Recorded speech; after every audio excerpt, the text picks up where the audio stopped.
ఎట్లా ఉంది జగన్ గీద్దామని ఓటు బాగుంది మాకు. తెల్లవారు జగన్ వస్తే మంచిది దీపం. ఒకసారి చంద్రబాబుకు కూడా అవకాశం ఇస్తే ఏమైంది? చంద్రబాబు ఇయ్యం. ఎందుకు ఇయ్యం? జగన్కి ఇస్తాం, జగన్కి ఇస్తాం. జగన్ ఒకే మాకు చేయి అట్ట పోదు, ఇటు తిరిగి వస్తుంది. ఎట్ట పోయి ఇటు తిరిగి వస్తుంది. ఇవాళ కాదు ఇంకో రోజైనా కానీ ఏనాడే కానీ అటు చేయబోలే. అక్కడ వచ్చిన కాడ నుంచి ఏదైనా కానీ మనకి పింఛన్ అన్నా కానీ ఏదో 18,000 అని అందరికీ లేని పోని అందరికీ బాగా చూస్తుండు. అతను చూసింది ఏముంది? ఏం చూసింది అతను? ఏం చూడలేదు. అది అప్పటి వచ్చిన నుంచి కూడా జనం చాలా బాగుపడ్డారు. ఇంకా బాగానే ఉంది. వ్యాపారం అన్నా కానీ దేనికన్నా కానీ. ఇతను వచ్చిన తర్వాత ఏం చేయాలా? మనకి ఏం చేయాలి? అనవసరంగా వాళ్ళు ఎమ్మెల్యే గారు కాకపోయినా రాకపోయినా కానీ అతనికి వేయాల్సింది తప్పదు. అది లెక్క. ఏంటంటే అతనికి వేస్తాం. అది మన ఒక్కసారి అవకాశం అసలు వేసే పనే లేదు. ఒక్కసారి లేదు, రెండోసారి అయినా 10 సార్లు అయినా వేసే చూసనే లేదు. ఇద్దరు కొడుకులు మేము జగనే రావాలి. ఎందుకని ఏం చేశాడు జగన్? జగన్ మంచి అంటే మేము చేసిన వస్తుంది మాకు. ఆయన వచ్చి ఏం చేసిండు? అన్ని బాగా చేపిస్తా, ఇవన్నీ రూఢ మాపు చేపిస్తానండి. ఏం చేసిందా? ఏం చేయలేదు. మాకేం చేయలేదు. ఏం చేపిస్తలేదు. అది జగన్ ఏం చేశాడు మీకు? జగన్ మేము చేసినప్పటికే జగన్ రావాలని.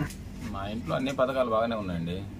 ఎందుకంటే మనకి ఇప్పుడు ఈ వైఎస్ఆర్ పథకం, ఈ వైఎస్ఆర్ వచ్చిన కాడ నుంచి కూడా ఈ మన ప్రతి కూడా సంక్షేమ పథకాలు బాగానే ఉన్నాయి. ప్రతి ఇంటికి చేరుకున్నాయి కూడాను.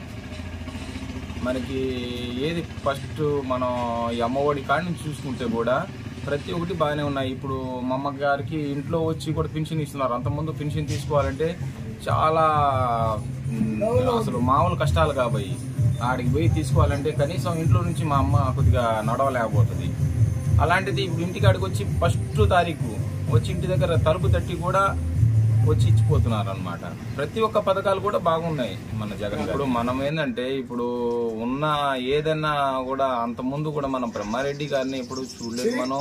ఇప్పుడు మనం ఆయన ఎలా ఉంటుందో, ఆయన పాలన ఎలా ఉంటుందో కూడా మనం తెలీదు. అంతకుముందు వాళ్ళ అమ్మ ఉన్నప్పుడు అది మనం అప్పుడు తెలియలే. అప్పుడు ఏది మన వాళ్ళ అమ్మగారు ఉన్నప్పుడు అది ఎలా ఉందో ఏందనేది. అప్పుడు ఇన్ని పథకాలు లేవు, ఇన్ని అభివృద్ధి కూడా లేదు. ఇప్పుడు ప్రస్తుతం ఉన్న ఇప్పుడు మన ప్రభుత్వానికి ఇప్పుడున్న రామకృష్ణారెడ్డి గారు అందరికి బాగానే న్యాయం చేస్తున్నారు. అందుకని మళ్ళా మన రామకృష్ణారెడ్డి గారిని గెలిపించుకుందాం, మళ్ళీ జగన్మోహన్ రెడ్డి గారికి మళ్ళీ ముఖ్యమంత్రి చేసుకుందాం అనేసి అదే ఆలోచనతో ఉన్నాం మేమైతే. ఈ నాడు నేడు అనే పథకం పెట్టిన కాడి నుంచి కూడా ప్రతి ఒక్కటి కూడాను అసలు బ్రహ్మాండంగా స్కూల్ అయితే ఏమి, తర్వాత భోజనాలు అయితే ఏమి, ప్రతి ఒక్కటి కూడా క్వాలిటీ అనేది బట్టతో సహా కనీసం మనం చదువుకునే బుక్స్తో సహా కూడా బాగున్నాయి. ఇప్పుడు ఏమి అప్పుడు అంతగా లేదు మనకి. ఇప్పుడు ప్రతి పిల్లలు కూడా స్కూల్ వెళ్ళే పొజిషన్లో ఉన్నారు. అప్పుడేముంది, అప్పుడు అసలు పట్టించుకునే వాళ్ళు లేరు. కనీసం స్కూల్ కూడా స్కూల్ అక్కడ పడి ఉండేది. కనీసం స్కూల్ వెళ్ళాలంటే ఇప్పుడు ఆడపిల్లలు ఉంటారు, బాత్రూమ్ కూడా లేకుండేది అప్పట్లో. ఇప్పుడు అన్ని కూడా బాగుంది. జగన్ వచ్చింది, జగన్ రావాలి. ఆయన వచ్చిన కాడ నుంచి మాకు బాగుంది. డబ్బులు కూడా ఇచ్చాడు. పిల్లలకు వస్తున్నాయి, మాకు వస్తున్నాయి, మా ఆయనకు వస్తున్నాయి. ఇప్పుడు చింతల తండలు బాగుంది అయ్యా. అందరూ వాళ్ళేం కానీ మాకు మాత్రం బాగుంది. జగనే రావాలి, ఆయనకే ఓటేస్తాం మేము. చంద్రబాబు మాసప్ చంద్రబాబు పోతాడు, చంద్రబాబుకి వేయం మేము ఓటు. జగన్కే వేస్తాం, సచ్చినా జగన్కే వేస్తాం. ఆయన వచ్చిన కాడ నుంచి అన్ని పాడైనాయి. వర్షం పడవు, ఏం పడవు. జగన్ వస్తే మంచిగా చల్లగా ఉంటుంది. అవసరం బాగుంది. 18,000 వస్తుంది, మా పిల్లలకు వస్తుంది. ఆటోలకు కూడా డబ్బులు ఇస్తుండు. మా 50 సంవత్సరాలకు కూడా డబ్బులు ఇస్తుండు. ఇప్పుడు బయటలో చికెన్ ఇస్తుండు, బియ్యం ఇస్తుండు. అన్నం బాగా వండి పెట్టమని ఫోన్లు చేస్తుండ్రు, వాట్సాప్లో చూపిస్తుండు. పిల్లలకు కూడా బాగుంది. అన్నం కూడా బాగా పెడుతున్నాం. ఇప్పుడు ఆయన వచ్చిన చంద్రబాబు వస్తే ఏమీ లేవు, అసలు ఏమి ఉండదు. వర్షం పడవు, డబ్బులు రావు, ఏం రావు. చంద్రబాబుకి ఎవ్వరు రోటు వద్దు, జగన్కే వేయాలి. 2014లో ఇప్పుడు టీడీపీ గవర్నమెంట్ ఉండేది. ఆ టీడీపీ గవర్నమెంట్లో మేము ఒక్కళ్ళు కూడా లబ్ధి పొందలే, ఒక్క ఇల్లు కూడా లబ్ధి పొందలేడు. ఆ టైంలో నేను అప్పుడు ఎంపీటీసీగా ఉన్నాను. 2014లో నేను ఎంపీటీసీ ఉన్నప్పుడు నా తరపున 2 పెన్షన్లు చేయించుకున్నామంటే ఆ జన్మభూమి భూమి కమిటీ ద్వారాగా నా తరపున ఇద్దరిని తీసేశారు. 4-5 సార్లు తిరిగాం. ఆ 5 సంవత్సరాల మొత్తం మీద మా ఊర్లో ఇచ్చిన 2 పింఛన్లు వాళ్ళు. ఆ 5 సంవత్సరాల్లో 2 పింఛన్లు, 2 ఇల్లులు ఇచ్చాయి. అప్పుడు ఉపాధి హామీ కింద దేని కింద 2 ఇళ్ళు వచ్చాయి, 4 వచ్చినాయి ఆ 5 సంవత్సరాలు మొత్తానికి. ఈరోజు నేను మొన్న 2021 సర్పంచ్ ఎక్కిన తర్వాత మా ఊళ్ళో అప్పటికి 200 పింఛన్ ఉండే, ఇప్పటికి 450 పింఛన్లు వస్తున్నాయి. 250 పింఛన్లు మేము ఇప్పించాం, ఎవరితో పని లేకుండా. ఏ లంచం అవసరం లేదు, ఏది ఎవరితో పని లేదు. వచ్చారా మాకు పింఛన్ పెట్టమంటే సంతకం పెట్టేవాడిని, తీసుకుని చెప్పేవాడిని. అదే కాకుండా అమ్మ ఒడి, రైతు భరోసా, మన ఇప్పుడు డోక్రా వాళ్ళవి అయ్యని కాక మా ఊరికి దాదాపు మా పంచాయతీకి 19,50,00,000 దాకా వచ్చి ఉన్నాయి. ప్రతి ఒక్క లబ్ధిదారు లబ్ధి పొందినట్టే. ఒక్కొక్క ఇల్లు ఒక ఇల్లు సపోజ్ నా ఇల్లు నాదే చూసుకుందాం, నేను 3 లక్షలు పొందున్నా. రైతు భరోసా అనుకో, లేకపోతే ఇంకో అమ్మ ఒడి అనుకో, లేకపోతే 18,500 అనుకో, పింఛన్ అనుకో, ఆ ద్వారా మా ఇంట్లో 3 లక్షలు పొందాను. ఒక్కొక్క ఇల్లు నేను సర్వే చేస్తే దాదాపు 6 లక్షలు ఉన్న ఇల్లు ఉన్నాయి, 5 లక్షలు వచ్చిన ఇల్లు ఉన్నాయి.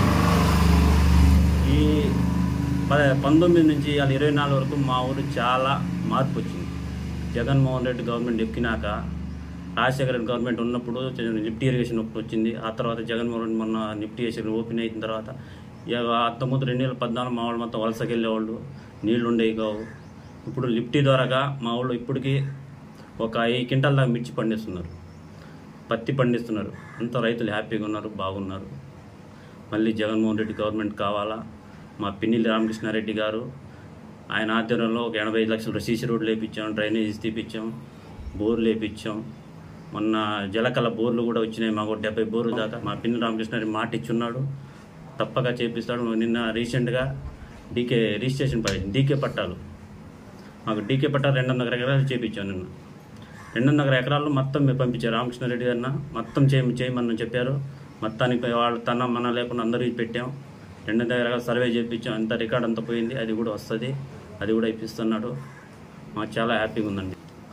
ఎందుకనంటే బ్రహ్మారెడ్డి గారు ఎప్పుడు చేసినోడు కాదు. దుర్గమ్మ ఉన్నప్పుడు మేము అప్పుడు ఇక్కడ 95లో మేము సర్పంచ్ ఉన్నాం. మా అమ్మ సర్పంచ్ అప్పుడు 95 మేము 95 కాడ నుంచి మేము పార్టీలో ఉన్నాం. అప్పుడు వైఎస్ఆర్ కాంగ్రెస్ పార్టీలో ఉన్నాం, తర్వాత వైఎస్ఆర్ ఇదే పార్టీలో ఉన్నాం.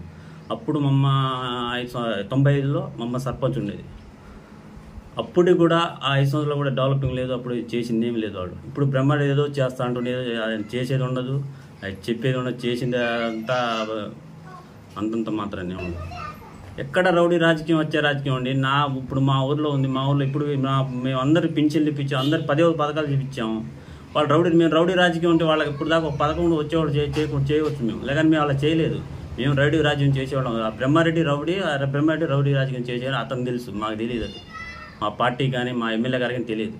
మా ఎమ్మెల్యే గారు సానుభూతికి వెళ్తాడు, మనిషిని కలుపుకొని పోతాడు, పనులు చేస్తాడు. పిన్నెల్లి రామకృష్ణారెడ్డిని గెలిపిద్దాం, మాచర్ల అభివృద్ధిని కొనసాగిద్దాం.